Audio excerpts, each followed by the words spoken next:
శ్రీ గురుభ్యో నమః. శ్రీమాత్రే నమః. గం గణాధిపతయే నమః. విజ్ఞాన కౌముది ఛానల్కి పునః స్వాగతం. కార్తీక పురాణాంతర్గతంగా ఈరోజు 22వ అధ్యాయాన్ని పారాయణం చేసుకుందాం. నారదుడు పృథు మహారాజుకు ఈ విధంగా చెబుచున్నాడు. ఓ పృథురాజా, రాహువు చెప్పిన విషయాలన్నీ వినగానే క్రోధోదిక్తుడైన జలంధరుడు శివునిపై రణభేరి వేయించాడు. కోట్లాది సేనలతో కైలాసం వైపు దండుగా కదిలాడు. రాక్షస సేన విమానాలతో కిక్కిరిసిన ఆకాశం వర్షాకాలపు మేఘావృతమైన ఆకాశం వలె కనిపించింది. ఈ రణోద్యోగా నెరిగిన దేవతలు ఇంద్రుణ్ణి ముందుగా ఉంచుకుని రహస్య మార్గాన శివుడి సన్నిధికి వెళ్ళి యుద్ధ వార్తలను విన్నవించారు. ఓ దేవాది దేవ, ఇన్నాళ్లుగా వాని వల్ల మేము పడుతున్న ఇక్కట్లన్నీ మీకు తెలియను. ఈవేళ వాడు మీ మీదకే దండెత్తొస్తున్నాడు.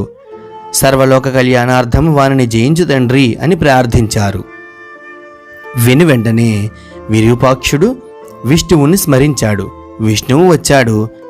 అప్పుడు శివుడు, కేశవ, గత జగడంలోనే ఆ జలంధరుని యమనివాసానికి పంపించకపోయావా? పైపెచ్చు వైకుంఠాన్ని కూడా వదిలి వాడింట కాపురం ఉండటం ఏంటి అని ప్రశ్నించాడు. అందుకు జవాబుగా విష్ణువు, పరమేశ్వర, ఆ జలంధరుడు మీ అంశ వల్ల పుట్టడం చేత, లక్ష్మికి సోదరుడు కావడం చేత యుద్ధంలో నా చేత వధింపబడడు. కాబట్టి వాణ్ణి మీరే జయించాలి అని చెప్పాడు. అప్పుడు శివుడు, ఓ దేవతలారా, వాడు మహాపరాక్రమవంతుడు. ఈ అస్త్రశస్త్రాలన్నీ వాడు మరణించడానికి ఉపయోగపడవు. కాబట్టి మీరందరూ కూడా మీ అస్త్రశస్త్రాలతో సహా మీ తేజస్సులను సైతం ప్రకాశింపజేయాలి అని ఆజ్ఞాపించడంతో విష్ణువుతో సహా మిగిలిన దేవతలందరూ కూడా కలిసి వారి యొక్క అస్త్రశస్త్రాలను, వారి యొక్క తేజస్సును శివుని వద్ద ఉంచారు. అప్పుడు శివపరమాత్మ వాటన్నిటినీ కలిపి ఒక మహోత్తమము, భీషణ జ్వాలాలాస్యము, వేగ సంపన్నము, అత్యంత భయంకరము అయిన సుదర్శనమనే చక్రాన్ని నిర్మించాడు. అప్పటికే 1,000,000 ఏనుగులు, 1,000,000 గుర్రాలు, 1,000,000 కాల్బలముతో కైలాస భూములకు చేరిన జలంధరుని దేవతలు, ప్రమథ గణాలు మూకుముడిగా ఎదుర్కొన్నాయి. నందీశ్వర, విఘ్నేశ్వర, సుబ్రహ్మణ్యేశ్వరులు తమ తమ గణాలతో సహా జలంధరుని మార్కొన్నారు.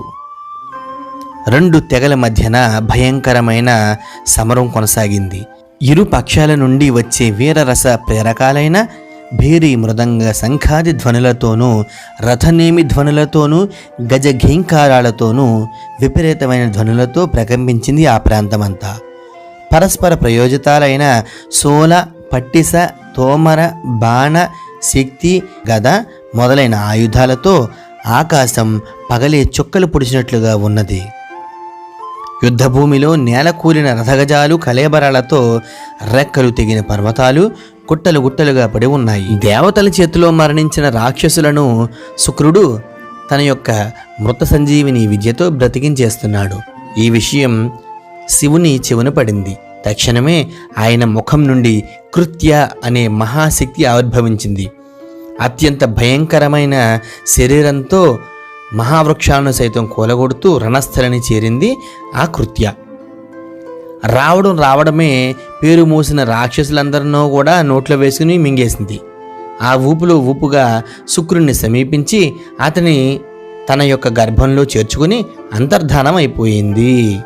మరణించిన వాళ్లను బ్రతికించే శుక్రుడు లేకపోవడంతో ప్రమదగణాల విజృంభణకు రాక్షస సేన మొత్తం తుఫాను గాలికి చెదిరిపోయిన మబ్బు తునకల వల్లే చెల్లాచెదురైపోయింది. వెంటనే అది చూసిన శుంభ నిశుంభాది కాలనేమ్యాది సేనా నాయకులు తన యొక్క గణంతో శివగణాలపై విరుచుకుపడ్డారు. చక్కటి పంట మీద మిడుతల దండులాగా తమ మీద పడే రాక్షస బాణాలకు రక్తసిక్త దేహులైన అప్పుడే పూసిన మోదిక చెట్ల వలె తయారైన శివసేనలన్నీ తిరుగుముఖం పట్టి పారిపోసాగాయి. అది గమనించిన నందీశ్వర, విఘ్నేశ్వర, సుబ్రహ్మణ్యేశ్వరులు ఆగ్రహావేశులై రాక్షస సేనలపైన తమ యొక్క సేనలతో తెగబడ్డారు. నందీశ్వరుడు కాలనేమితోనూ, విఘ్నేశ్వరుడు శుంభునితోనూ, కుమారస్వామి నిశుంభునితోనూ ద్వంద్వ యుద్ధాలకు తలబడ్డారు. నిశుంభుడి బాణఘాతానికి కుమారస్వామి వాహనమైన నెమలి కూడా మూర్ఛపోయింది. అనంతరం నిశుంభుడు కుమారస్వామిని కూడా మూర్ఛలున్నట్లు చేశాడు. నందీశ్వరుడు తన బాణ పరంపరతో కాలనేమి యొక్క గుర్రాలను, జెండాను, ధనుస్సును, సారథిని నాశనం చేశాడు. అందుకు కోపించిన కాలనేమి నందీశ్వరుణ్ణి కూడా స్పృహ తప్పేట్లుగా చేశాడు. శుంభుడు విఘ్నేశ్వరుడి వాహనమైన ఎలుకని బాణంతో బాధించాడు. అది కదలలేని పరిస్థితి ఏర్పడటంతో వినాయకుడు గండ్రగొడ్డలిని ధరించి కాలినడకనే శుంభుని చేరి వాని వక్షస్థలాన్ని గాఢనేశాడు. అంటే గొడ్డలతో గట్టిగా కొట్టాడు. వాడు భూమిపై పడిపోయాడు. అది గమనించిన కాలనేమి నిశుంభులు ఇద్దరూ ఒకేసారి గణపతితో కలియబడ్డారు. దీనిని గుర్తించి వారి మధ్యకు రంగం ప్రవేశం చేశాడు వీరభద్రుడు. వినాయకునికి సహాయార్థమై వీరభద్రుడు కదిలి రాగానే వీరభద్రుని యొక్క సేన అయిన కోష్మాండ, భైర, బేతాళ, పిశాచ, యోగిని గణాలన్నీ కూడా ఆయన్ని అనుసరించాయి. గణసహితుడైన వీరభద్రుని విజృంభణతో రాక్షస గణాలు హాహాకారాలు చేశాయి. అంతలోనే మూర్ఛదేరిన నందీశ్వర కుమారస్వాములిద్దరూ కూడా పునః యుద్ధంలో ప్రవేశించారు. వాళ్ళందరి విజృంభణతో వీగిపోతున్న తమ బలాన్ని చూసిన జలంధరుడు అతి అనే పతాకం గల రథంపై వచ్చి ఈ సమస్త గణాలను ఎదుర్కోసాగాడు. జలంధరుడిని బాణాలకు ఆ భూమి ఆకాశాలు కూడా ఆ ప్రాంతమంతా నిండిపోయింది. 5 బాణాలతో విఘ్నేశ్వరుణ్ణి, 9 బాణాలతో నందీశ్వరుణ్ణి, 20 బాణాలతో వీరభద్రుణ్ణి కొట్టి మూర్ఛపోయేట్లుగా చేశాడు జలంధరుడు. వాడి గర్జనతో ముందుగా స్పృహలోకి వచ్చిన వీరభద్రుడు 7 బాణాలతో జలంధరుని గుర్రాలు, పతాకాలు, గొడుగుని నరికేశాడు. మరో 3 బాణాలతో అతని గుండెల్లో గుచ్చుకునేలా నాటాడు. దానితో మండిపడిన జలంధరుడు పరిగానే ఆయుధంతో వీరభద్రుని ఎదుర్కోసాగాడు. అద్భుతమైన యుద్ధం చేశారు వీరందరూ కూడా.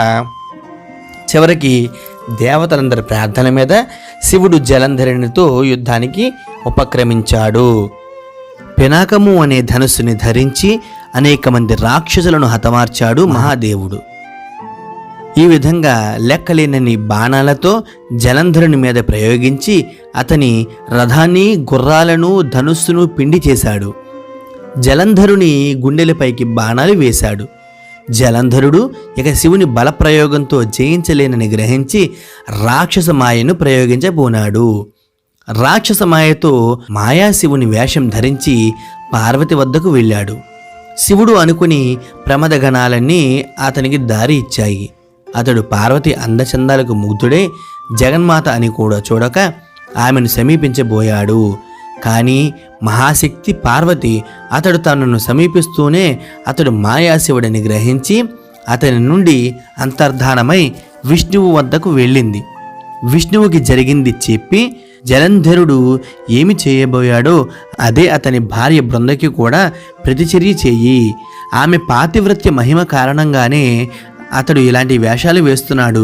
అతడు యుద్ధంలో వాడడం జరగడం లేదు. కాబట్టి నా మాట ప్రకారం చేస్తున్నావు గనక నీకు ఈ దోషం అంటదు అని చెప్పింది. విష్ణువు అలాగే అని మాట ఇచ్చి ఆమె ముందు విష్ణుమాయను ప్రయోగించడానికి బయలుదేరాడు. అక్కడ బృందకు అన్నీ తన భర్త గురించిన పీడకలలు రావడంతో కలవరపడి అశాంతిగా ఒక ఉద్యానవనంలో తిరుగుతుండగా ఒక మునీశ్వరుడు కంటబడ్డాడు. ఆమె ఆ మునీశ్వరుని వద్దకు వెళ్ళి తన భర్త యోగక్షేమాల గురించి అడిగింది. తదుపరి ఏమి జరిగిందో తరువాతి అధ్యాయంలో పారాయణం చేసుకుందాం. ఓం నమః శివాయ. ఓం నమో నారాయణాయ. ఓం నమః శివాయ.